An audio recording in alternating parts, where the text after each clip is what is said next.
প্রিয় দর্শক, ফাইনালি আজকে আমরা চলে এসেছি ঝাড়গ্রাম। আর তোমাদেরকে দেখাচ্ছি এখান থেকে কিন্তু 5 কিলোমিটার দূরেই রয়েছে ঝাড়গ্রাম।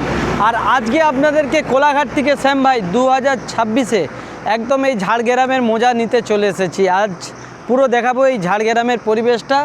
বেশি বনে জঙ্গলে ঢুকবো না, কেন এখানে হাতি ফাতি থাকে, তো বেশি জঙ্গলে ঢুকবো না। জাস্ট আপনাদেরকে আমরা রাস্তাটা দেখাবো এবং রাস্তার পরিবেশটা দেখাবো।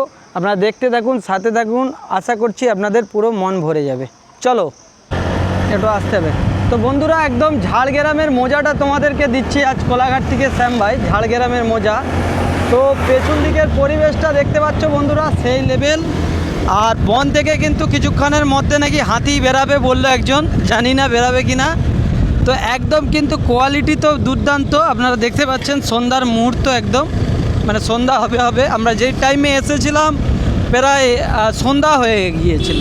তো দেখতে পাচ্ছেন আজকে আপনাদেরকে পুরো ঝাড়গ্রামটা শ্যাম ভাই এই ভিডিওর মাধ্যমে দেখাচ্ছি। খুব সুন্দর লাগে, বিশেষ করে আরও ভালো লাগে কখন জানেন, বর্ষার আগের মুহূর্তটা, যখন মানে এই সময়টা। আর 15-20 দিন, 1 মাস পরে এলে আরও দুর্দান্ত লাগবে, যখন সবুজ গাছ থেকে জলগুলো টপ টপ করে পড়বে না বন্ধুরা, তখন এই ঝাড়গ্রাম আরও সুন্দর লাগে। তোরা দেখবি যে দিয়া একটা কি বেশ গান আছে, ঠিক আছে, গানটা আমি জানি না, তো কেমন লাগছে অবশ্যই জানাবেন, ঠিক আছে। তো ভাই দুদিকেই কিন্তু একদম জঙ্গল দেখতে পাচ্ছেন, দুদিকেই জঙ্গল রয়েছে, একদম সেই শাল গাছ। আর একদম ঝাড়গ্রাম এই মুহূর্তে আপনাদেরকে পুরো এই ভিডিওর মাধ্যমে শ্যাম ভাই দেখানোর চেষ্টা করছি। কেমন লাগছে অবশ্যই জানাবেন। সন্ধ্যা হয়ে গিয়েছে প্রায়, আর গাড়িও কিন্তু খুব দুর্দান্ত ছুটছে।